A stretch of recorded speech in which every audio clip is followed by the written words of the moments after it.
And this is the point in the program that I introduce our guest analysts who are here to give their perspectives on nearly everything we've covered in the show and beyond. And they are the current affairs analyst and dean of the School of Postgraduate Studies at Baze University, Abuja, Professor Abiodun Adeniyi, and Baba Yusuf, a policy strategist and group CEO of the Global Investment and Trade Company, who is also a special economic zones expert and was the first MD and CEO of the first airport free trade zone in Nigeria. Gentlemen, thank you very much indeed. Thank you. And let me start with you, Prof, because you are the Prof.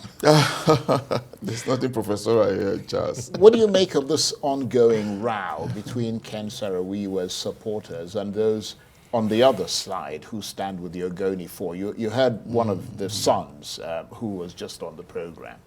Well, I think I must commend you for being able to make me to smile, with your first remark around being a professor. Earlier on, I just imagined that there was nothing that was going to make me smile again for the rest of this day, having had this chilling story depressing. The gentleman, very depressing, very unfortunate, and of course, one of the few times that we are hearing about the Ogoni 4, the one that eventually triggered the hanging of the legendary Saro-Wiwa. I think it's all the deaths are actually very unfortunate, very unacceptable, and largely avoidable. The kind of thing that he witnessed is not something that can leave any human being, in his sojourn on planet Earth. And I think what the government will probably need to do now, of course, reconciliation is usually a continuous effort. There's no way we can discontinue it, but it should be wholesome. Rather, it should be holistic, And of course, there are ways in which government can do it. We've said it again.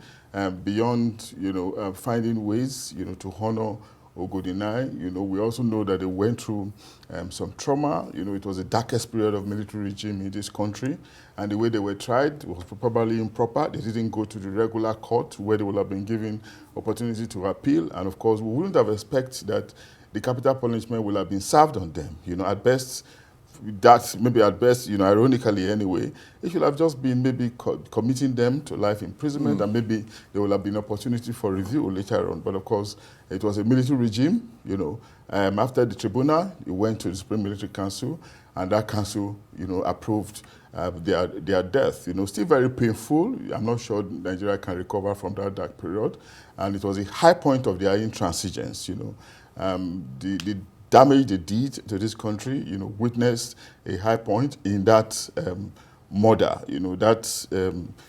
blue murder. I don't know how I want to describe it, But again, what we need to do in the circumstance is just to find ways of assuaging both the Ogoni 4 and the Ogoni 9. And of course, we'll continue to make effort to ensure that, we do not witness that kind of period in this country again. Whatever we can do, we should just continue to, we'll see that we'll up the ante in that regard, and so that we'll not go low, we'll not go that low anymore, as the case could be, Charles. Indeed. Baba Yusuf, you were watching him earlier. You followed this case over the years without necessarily making you take sides or trying to open wounds, because as Prof said, there's got to be a way to find a balm to rub over it so that everybody just, calms down. But a lot of people on the side of the guest we had earlier suggest that Ken Saro-Wiwa created a toxic atmosphere that made the lynching of the Ogoni 4 by a mob possible. His opponents claim that he publicly denounced the Ogoni 4 verbally, as well as in leaflets that were widely distributed, in which he allegedly called them ethnic traitors, evil government collaborators, and vultures. But even in those circumstances, I mean, if you're not a death penalty advocate, nobody really deserved to die, did they? Not the Ogoni 4, not Ken Saro-Wiwa, and the other 8. Absolutely, Charles. Thank you, by the way. It's been a while. Yeah, good to be here see again. You again. But I align totally with your opening remarks in this program. My heart goes out to all parties, the Ogoni 9 and the family of the Ogoni 9 and the family of the Ogoni 4.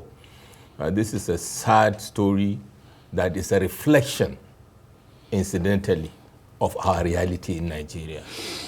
A family tussle that culminated into this, brothers killing brothers. And we are where we are today. I totally agree also with the fact that what happened to late Ken Saro-Wiwa and the other 8 was also a miscarriage of justice. You know, ironically, the Ogoni 4 and the Ogoni 9 were all fighting for the betterment of their people. And they are gone, and Nigeria has moved on, while the families of the Ogoni 9 and the Ogoni 4 are still agonizing over what happened. Importantly for me, Charles, at this moment, is the state of mind of the Ogoni family, the entire Ogoni family, and how they are able to go through this process and be able to get healing as a family. I have witnessed in another client how this has completely destroyed a family. Because whether we like it or not, on whatever side you are looking at it, it is one family. I urge Nigerians also that are giving commentaries on this to rather do what you said to see how we can help them to heal rather than triggering issues on both sides. But it is unfortunate. And I will land with this. Maybe if that process was followed of doing the right thing by the Abacha administration, maybe if Ken Saro-Wiwa and others were around, albeit the Ogoni 4 family would have had their opportunity to seek for justice or whatever it is. But indeed, there is no better way to put it. Yeah, no, I agree. It's a very difficult one, and I think it's made more difficult by the fact that the families of the Ogoni 4 are particularly pained that the lynchers have never told them where the bodies of those 4 people are. And at least some of those family members said they would not oppose a pardon for Mr. Saro-Wiwa and the 8 others if the lynchers would just simply tell them where the bodies are, even if they did so anonymously. But yeah, I had him, he said this even before he got on camera, that it's still very painful that 30 years after the death, he doesn't know where the body of his father is. You know, it's a tragedy, it's a trauma that the average human being shouldn't go through, but it's going to be unfortunate again if we say it is what it is. Yeah. And of course, we also know the process of seeking justice for them in the military way led to the fate that befell the Ogoni 9. But again, I will come back to what Alhaji said.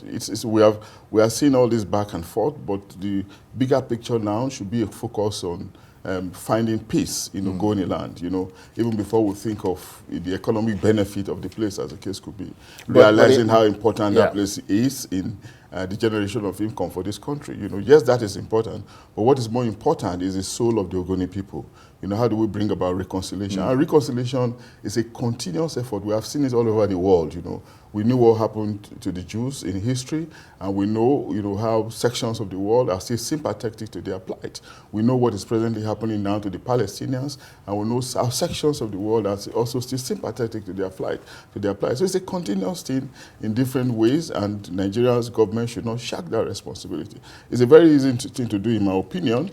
Just making sure that you develop a holistic approach, you know, towards the exoneration or towards trying to placate all the parties involved in the disputes. Okay. Well, let's move on from there and let's go to something depressing but less depressing.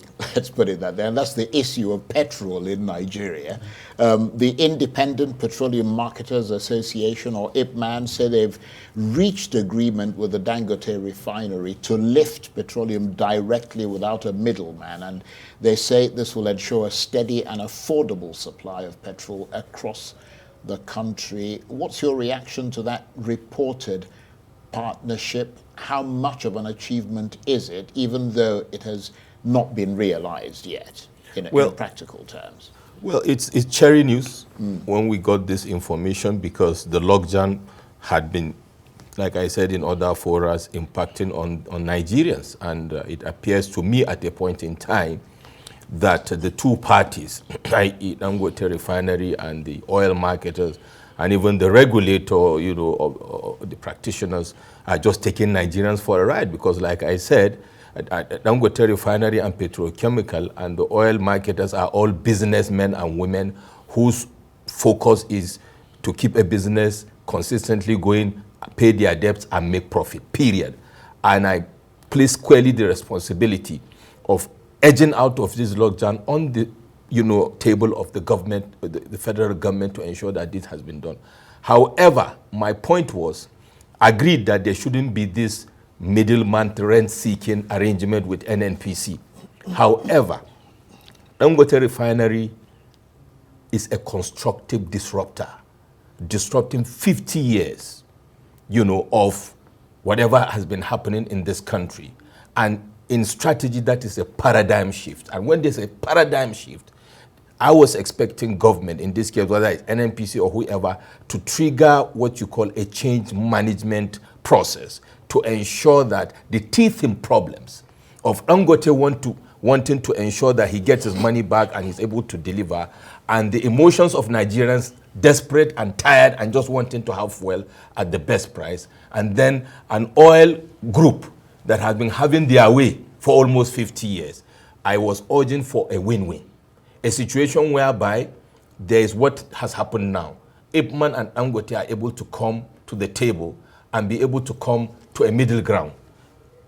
Dangote not being the one to determine the price, and the oil marketers also not being the ones to determine the price. But then a mediation process where at the end of the day, the citizens of this country and the residents and our business partners are able to get PMS at the best price. Right. The win-win approach is what I was advocating. I hope that is what has happened now, because I was expecting Dangote representative and Ipman to come together and say, look, guys, we've sorted it out. I will look forward to seeing that. Because we're only hearing from Ipman. Absolutely, and that is what I wanted to see. And to the say story might just go south. South, and then to say we are done with this, that's a good and then point. going forward, we expect to see consistency in this. Right. Because if it is not, the template will not be sustainable. And of course, Prof, the NNPC has said that it is no longer importing petrol, and that they are also now off-taking fuel from Dangote. Of course, the deregulation of the downstream sector means that other marketers can also buy directly. That's right, from Dangote. But more importantly, it sounds like NNPC is fully supporting a domestic refinery. Oh yeah, that's very obvious, and of course it's cherry news if they are actually no longer going to import, because we know what that means. Puts more pressure on foreign exchange, which is very scarce, and probably leading to skyrocketing exchange rates. Leading to increase in the price of goods and services. And well, not to interrupt you, you'll continue in a minute, right. but just to follow up on what you're saying there, President Tinubu issued a statement that Nigeria spends around 2 trillion naira monthly on fuel imports. So that suggests that cost, or at least part of it, will now be saved. Please Absolutely. continue. So what it means is that we're going to be conserving foreign exchange. And if we conserve foreign exchange, it should mean ordinarily that there will be increased revenue, for development or for government to share to tiers of government, and of course, tiers of government, yes, maybe state and local government, and of course, if there is appropriate prioritizing on behalf of, on the part of those that delivers in charge of government, of course, what we will see eventually is maybe more development. But again, we should ensure that there's transparency, there's accountability, and we shouldn't rest on our oars. Perhaps pay more attention to diversification. Pay more attention to ramping up production, to encouraging manufacturing, so that if we are not importing fuel anymore, other things can also add up to trigger the necessary multipliers, and maybe our economy again will begin to have a rebound, from the southern position that it presently is, as the case could be. Well, it could well be, because we've all been very negative about, and perhaps rightly so, about what is going on, but this could well be the start of something positive. Yeah. But let's move away from that and talk about another area that sadly is deeply negative.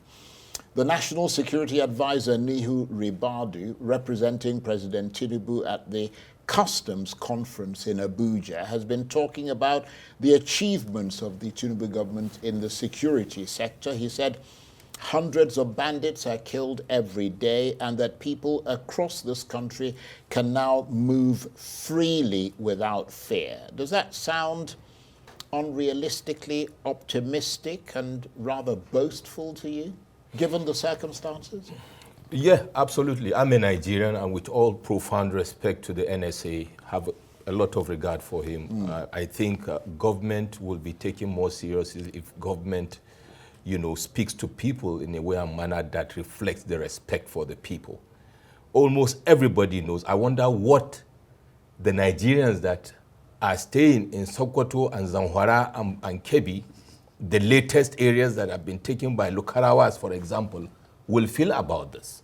I wonder what others will feel that have been paying levies and taxes, to areas that have been taken over by various camps of terrorists. So I think there is a way you can still reel out the achievements of government in a way and manner that speaks to some level of integrity of the data you are reeling out, not just in the case of the NSA, but government in general.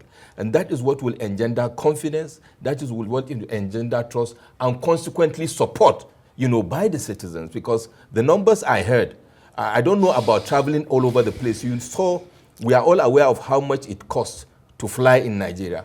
A function of that is due to the fact that people can hardly travel by road. And it's not necessarily in the north, it is the entire country. We are not painting a gloomy doomsday picture. But in strategy, unless you face your realities, you cannot move in the direction to achieve success. How we achieve success? Yes, there are some marginal achievements, and I've written it in my column, and I've said it in my podcast that we have achieved some marginal success. But if you weigh it on the scale, admitting that we have not made so much progress, but we are doing ABC to achieve, will give you more respect, because insecurity is a global issue. But painting it in this way to land what you say is rather boastful to me, and I feel more could be done. Right. And I feel the latest events are painting a negative picture, which means the team, the security team, need to look at it from that practical perspective if the next reeling out of achievement will be more realistic. Right. Okay. And Prof, he said that order had been largely restored in the Niger Delta, and that today Nigeria is now pumping out 1.8 barrels of crude oil a day. I mean, I don't have any independent way of assessing that. I don't know if you do, but I mean, I'm not sure what your reaction is to that. I don't either. But of course, I agree that government officials can actually give hope. It's good to make positive statements, in circumstances, just to enhance hope, and stimulate people's imagination towards growth, or progress, as the case could be. But sometimes when something sounds too good to be true, we're also invited to question it, as the case could be. At the time, in this country, we were having 900 barrels per day, then it moved on to 1.4 million. For a very long time, it stood at 1.3 to 1.4, and now it's cherry news. If it's actually 1.8, it means more revenue. And I said it earlier, more revenue simply means if the monies are appropriately used, of course, government will probably be compelled to move closer to satisfying, meeting the yearnings and aspirations of the people. That's what it means. So all these are theoretical things. If we can see them in practical, then of course it's good for all of us. Yes, absolutely. We can further validate what the Chief National Security Advisor has said. Okay. But for now, we just keep our fingers crossed. Now, we've got a minute and a half left, so please, very pithy reactions, 30 seconds each. The Minister of the Federal Capital Territory, Nyesom Wike, has been defending his decision to build houses for judges in Abuja. He said it was approved by the President and by the National Assembly, so it wasn't at his own instigation. Are you satisfied with that defense? I'm not. I'm a Nigerian. I didn't know when it went to the National Assembly. I didn't know when it was approved, and that is part of the problem. Prof mentioned accountability and transparency. I don't have a problem with giving judges perks of office that will move them away from corruption. Right. But the opaqueness of the way things are done is what further engenders mistrust, like I said earlier, and makes things that are good to look bad. Prof, your final word on that. Well, it's good that the minister has come to provide clarity on it, whether we believe it or not. But of course, there's still room for further interrogation of the process, because the judiciary is an important arm, considering their role in the deepening of our democracy, and we do not want their integrity, their credibility to be compromised, howsoever we may want to imagine it. On that note, I want to thank you very much indeed. Professor Abiodun Adeniyi is a current affairs analyst and Dean of the School of Postgraduate Studies at Baze University, Abuja. Baba Yusuf is a policy strategist and group CEO of the Global Investment and Trade Company.